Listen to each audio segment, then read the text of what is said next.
All right, everybody, just finished up doing the semi-automatic pistol cleaning video. I already have everything out, and I do have my J-frame revolver that probably does need a cleaning. It rides around in a bag all day, so it probably has some grit and lint and stuff that probably needs to be gone over, plus it's been exposed to the elements. So we're going to just do a preemptive cleaning on it. Please note that I'm not going to be removing plates or playing around the trigger assembly or anything like that.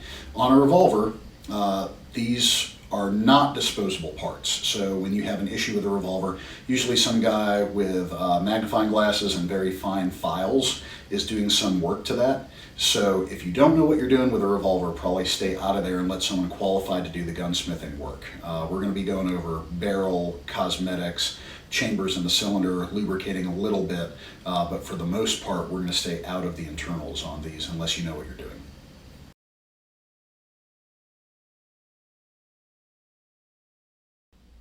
All right, the tools I'm going to be using to clean the revolver are the same ones that I was using on the semi. The same bore snake, 9mm and 38. Bore snakes will work interchangeably. They have a very similar diameter. I have the same cotton patches. I've got the little Q-tip like things that will soak up anything or get into any of the nooks and crannies. Dental pick, which I'll probably not be using. The brass brush, and I've got my cleaners, so synthetic lubricant and solvent made by the same manufacturer, so that I don't have to worry about any kind of chemical reaction after the fact, and of course gloves, because I want to keep that stuff out of my pores. So we're gonna start here. Again, I've already made sure that this thing is empty, because lots of people get shot with air quote empty firearms all the time. So if you're at all in doubt before you do anything, go ahead and check the firearm a second or third time just to make sure that there's no live ammunition anywhere around. I do not have to press the trigger on the revolver to get the cylinder to come out of the frame, but you know, take that extra second and check. It saves you a lot of hurt later on.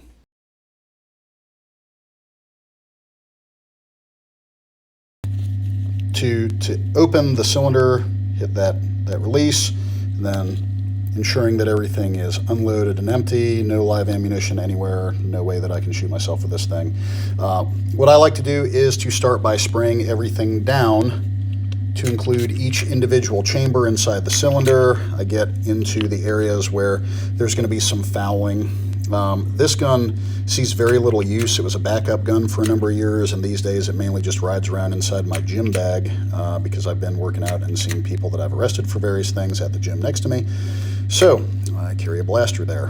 The revolver has a benefit in that it will function inside a purse or a handbag or a gym bag or something like that, as long as the cylinder will turn and the hammer will come forward. So the occluded hammer kind of gives me an advantage on that, whereas the semi might require some sort of malfunction correction if it gets caught up in particles of the purse or the bag or anything like that. So once I spray this down, you can let it sit if you want. I have not had any kind of issue with the rubber interacting with this solvent, but keep in mind that sometimes they will be a little bit caustic and they can damage some of the wood paneling on your firearms, or the synthetic grips or the rubber grips or anything like that. So you want to make sure that if you're going to leave it on there, if you're going to use it in the first place, it's not going to have some sort of adverse reaction with your firearm. Once that's done, start wiping down the outside. I'm going to use the bore snake to actually clean the barrel and the chambers on this, just because it'll go through and get everything. But this is going to be a much faster clean, mainly because I'm not going to be getting into all of the plates and the areas where I'm dealing with the firing controls. That's usually for a experienced armorer who knows what he or she is doing. And I've seen lots of folks that don't know what they're doing play around with their revolver and mess things up. So wipe everything down.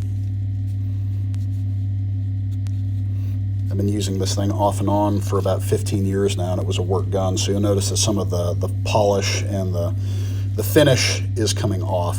So that is one of the dangers of not making things safe queens.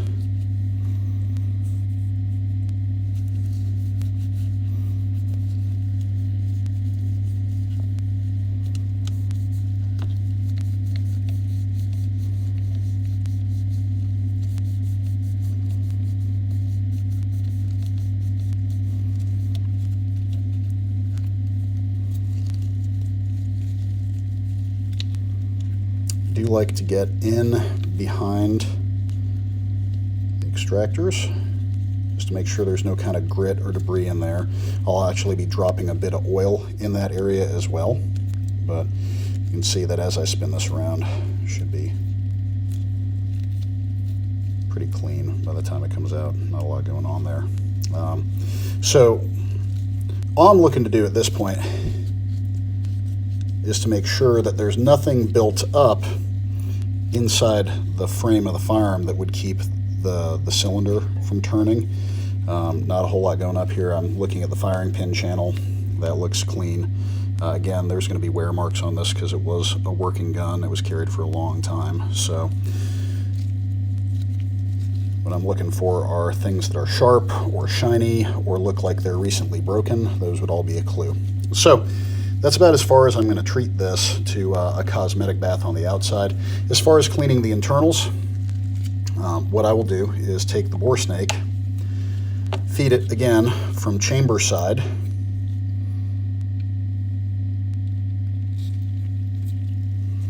to muzzle side.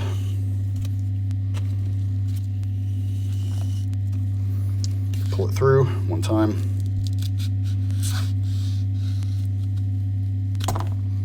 And we should see that everything is pretty clean in there now. That took care of all the lint and everything like that. Now, as far as the cylinders will go, usually I work in a specific direction. So if I start clockwise or counterclockwise, I just continue to do that. But I will start here, pull that most of the way through, and then I will take the brass plunger portion and move it, in this case, to the counterclockwise position. And then from here, I can pull that bore snake through the rest of the way.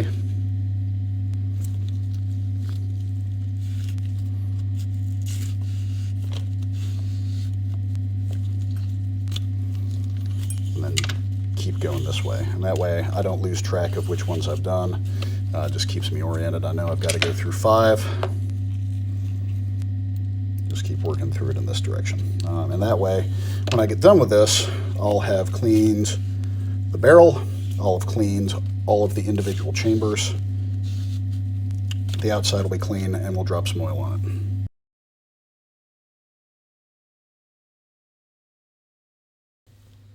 All right, so once I've gotten through all of the various chambers, little bit of lubrication is going to go on here. One, where the cylinder swings out, I'm going to put a little lubrication right there. You can see that mine has a little bit of cosmetic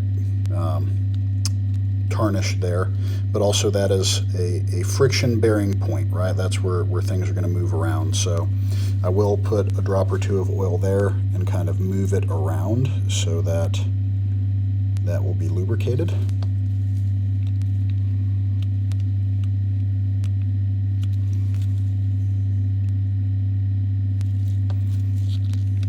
Again, less is more most of the time on this. We'll also place a little bit of oil here on the bar that's going to push these extractors out, and then move it around so that should function smoothly.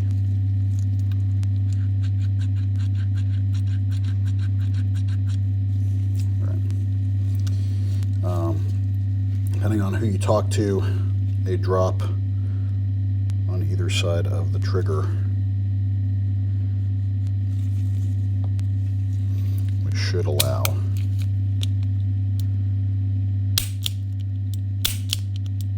the trigger to move through smoothly. All right, so at this point, everything should work. Again, if you're running any kind of secondary sighting system, on an optic or some sort of visible laser. This one has a Crimson Trace grip that I put on, I think right off the factory floor. So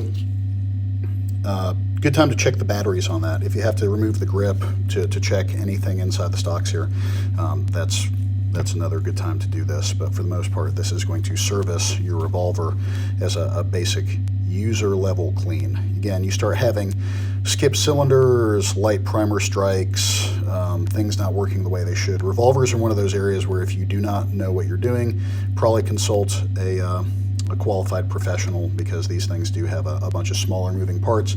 And rather than replacing a pre-made module as you would with some of the plastic semi-auto pistols, these actually require gunsmithing still.